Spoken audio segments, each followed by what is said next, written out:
Hello दोस्तों, मेरा नाम रीटा है। आप सभी का स्वागत करती हूँ रीटा ब्रेव चैनल पे। आज मैं आपको एक टीचर के नजरिए से उनकी डरावनी एक्सपीरियंस को सुनाऊंगी, जो कि काफी ज्यादा डरावनी है। भूत होते हैं या नहीं, इस पर बहस तो बहुत होती है, पर सच या झूठ का फैसला मैं आप पे छोड़ती हूँ। बेटर 3D साउंड इफेक्ट सुनने के लिए हेडफोन्स लगा लीजिए। तो चलिए आज की कहानी शुरू करते हैं। 2013 ये साल मेरी जिंदगी का वो साल है जब मैंने कुछ ऐसे घटनाओं का सामना किया जिनका जिक्र करने में मुझे आज भी खुशी के साथ साथ डर का महसूस होता है। स्कूल सर्विस से सरकारी नौकरी मिलने पर उस साल मेरी खुशी का ठिकाना नहीं था। पापा की डेथ के बाद मेरी जिंदगी का सबसे बड़ा मकसद यही था कि मैं एक अच्छी जॉब हासिल कर सकूं।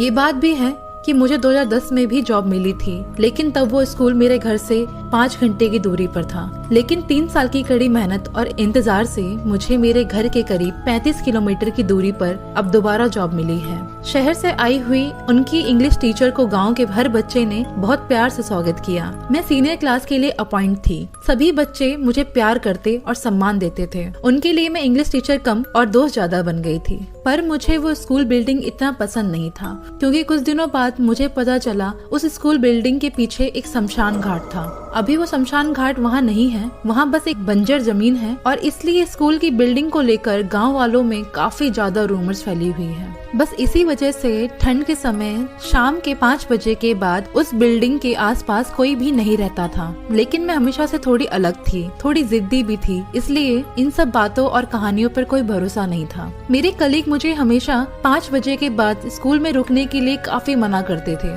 इसके बावजूद मैंने उनकी कभी नहीं सुनी, क्योंकि स्कूल के काम को घर पे ले जाकर उनको कंप्लीट करने के लिए मेरे पास वक्त नहीं होता था। पर एक दिन मेरे साथ स्कूल में कुछ ऐसा हुआ जिसके बाद मेरे लिए अपने स्कूल में रुकना हमेशा के लिए नामुमकिन सा हो गया। उस दिन से लेकर आज तक मैंने कोई भी शाम अपने स्कूल की बिल्डिंग में नहीं बिताई। मुझे आज भी अच्छे से याद है, वो दिन शुक्रवार का था। अगले दिन स्कूल का हाफ डे था, इसलिए मैं चाह रही थी कि मैं उसी दिन अपना सारा एग्जाम कॉपी चेक करके घर के लिए निकल जाऊं। मैं टॉप फ्लोर की एकदम सीढ़ियों के सामने वाले रूम में अकेले बैठकर कॉपी चेक कर रही थी। तभी वहाँ स्कूल का पियून आया और बोला, मैडम 4:30 बज चुके हैं, आप घर कब जाओगे? जवाब में मैंने उसे कहा, लेकिन अभी तो सिर्फ 4:30 बजे हैं, स्कूल का गेट तो 5:30 बजे तक बंद होता है ना? तो वो बोले, हाँ होता है, पर सारे टीचर्स जा चुके हैं, क्योंकि अभी शाम होने वाली है और बच्चे भी तो वेकेशन में हैं, तो इसलिए टीचर्स ज्यादा रुके नहीं, बस आप ही यहाँ बैठे हो। शायद इसीलिए आपको पता नहीं चला होगा, वो करीब 1 घंटा पहले ही अपने घर के लिए निकल चुके हैं।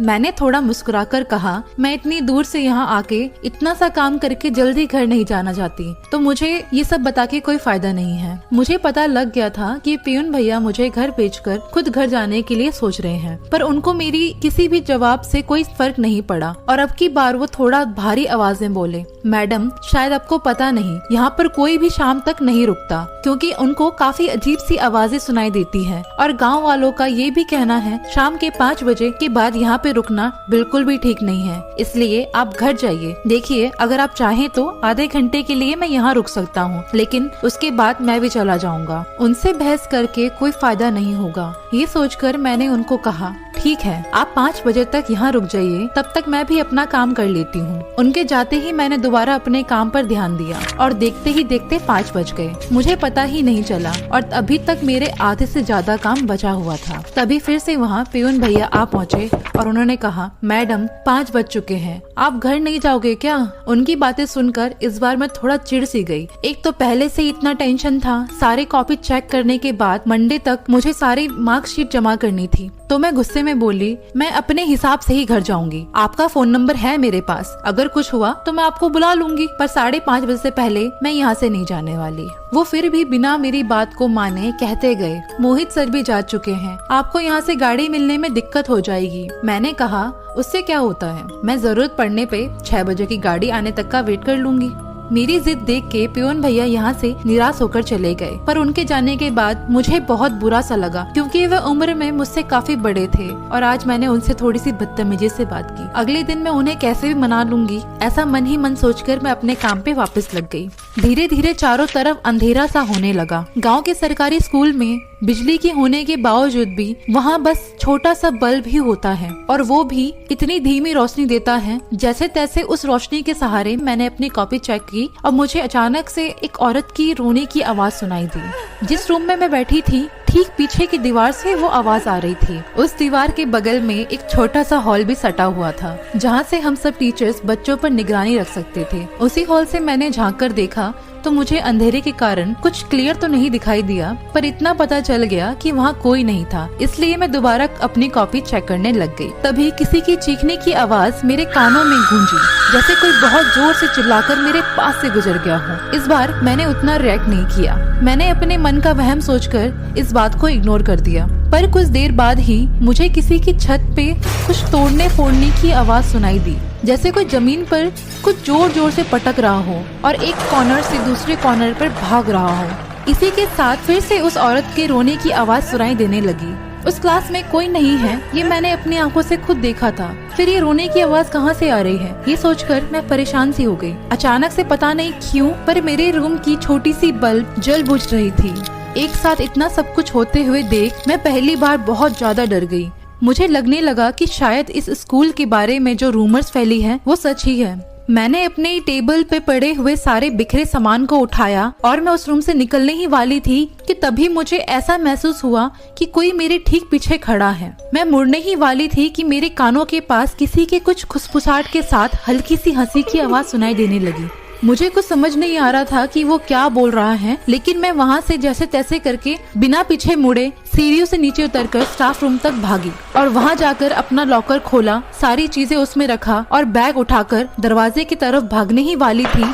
तभी मेरी आंखों के सामने अचानक से स्टाफ रूम का दरवाजा अपने आप जोर से आवाज करके बंद हो गया। मेरी दिल की धड़कनें बहुत तेज हो गई थी और मेरा दिमाग भी काम करना लगभग बंद ही कर चुका था। मैं दरवाजे को खोलने की हिम्मत भी खो चुकी थी।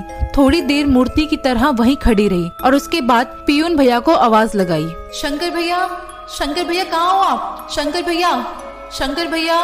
पर शंकर भैया ने कोई जवाब नहीं दिया। तो मैंने उनको कॉल किया पर उनका कॉल नहीं लग रहा था। मेरे पसीने छूटने लगे। मेरे स्कूल के आसपास किसी का घर भी नहीं था कि उन तक मेरी आवाज भी पहुँचे। स्कूल बिल्डिंग की दूसरी तरफ बस एक प्लेग्राउंड था। उस रूमर्स की वजह से इतनी शाम को मुझे यहाँ पर कोई भी नहीं दिखाई देगा, इसका मुझे पूरा का पूरा यकीन था। ये सब सोच ही रही थी कि तभी मुझे वापस से वो सारी आवाज सुनाई देने लगी। आखिर क्या चाहते हो तुम? ये सब क्यों कर रहे हो मेरे साथ? ये सब कुछ बंद करो, ये आवाजें और मैं सहन नहीं कर पा रही हूँ। प्लीज मुझे जाने दो यहाँ से। मैं आज के बाद कभी भी इतनी देर तक नहीं रुकूंगी। तुम लोगों से मेरा कोई मतलब नहीं है। मैं बस अपना काम करना चाह रही थी। तुम्हें परेशान करने का मेरा कोई इरादा नहीं था। बस बहुत हो गया, प्लीज मुझे जाने दो यहाँ से, प्लीज। मेरा कहना खत्म ही हुआ था कि दरवाजा अचानक से अपने आप खुल गया। मैं दौड़कर बाहर आ गई और सीढ़ियों से उतरकर नीचे स्कूल के गेट के पास आकर रुकी। तभी वहाँ मुझे शंकर भैया मिले और उन्हें देखते ही मैं गुस्से में बोली, कहाँ थे आप? अब तक मैंने आपको कितनी आवाजें लगाई, कॉल भी किया, पर आपने एक बार भी नहीं उठाया। आपने एक बार भी ये नहीं जानने की कोशिश की कि मैं कहाँ हूँ। पर शंकर भैया मासूम सी शक्ल लिए हैरानी से बोले, लेकिन मैडम मुझे तो लगा कि आप बाकी टीचर्स के साथ 3:30 बजे के बाद निकल गई होंगी और मैं तो स्कूल के काम से ब्लॉक ऑफिस में गया हुआ था। 3 बजे से ही मोहित सर भी चाबी लगाकर बाकी टीचर्स के साथ चले गए और मैं अभी पेपर्स रखने आया हुआ था। मुझे लगा आप भी चली गई होंगी। उनकी बातें सुनकर मैं सहमी सी आवाज में बोली, पर शाम के 4:30 और 5 बजे आप मेरे पास आए थे ऊपर के रूम में। अगर आप बाहर गए हुए थे तो जो मेरे पास आया था वो कौन था? मुझे कुछ समझ नहीं आ रहा है। शंकर भैया धीमी आवाज में कुछ सोचकर बोले, मैडम आप घर जाइए, ये सब पहली बार नहीं हुआ है, इसलिए शाम के अंधेरे में यहाँ पर कोई नहीं रुकता है। आप डरिए मत, आप सब कुछ भूल जाइए। शंकर भैया के ये सब बोलने के बाद भी आज तक ना मैं उस दिन की घटनाओं को भूल पाई हूँ और ना ही मेरा डर कम हुआ है। पर हाँ, मैंने इस बात का खुलासा अपने स्टूडेंट्स से कभी नहीं किया। आज भी जब वो लोग मुझे स्कूल बिल्डिंग्स के बारे में डरावनी कहानी सुनाया करते हैं तो मैं उनको रूमर्स हैं ये सब बोलकर टाल देती हूँ, ताकि उनके अंदर कोई डर घर ना कर जाए। आज के लिए इतना ही। आई होप आपको ये कहानी पसंद आई होगी। ऐसे ही इंटरेस्टिंग हॉरर स्टोरीज हिंदी में सुनने के लिए सब्सक्राइब करें और अगर आपको मेरी कहानी पसंद आई हो तो लाइक करें और अपने दोस्तों के साथ शेयर करके उन्हें भी डराइए। Thank you so much.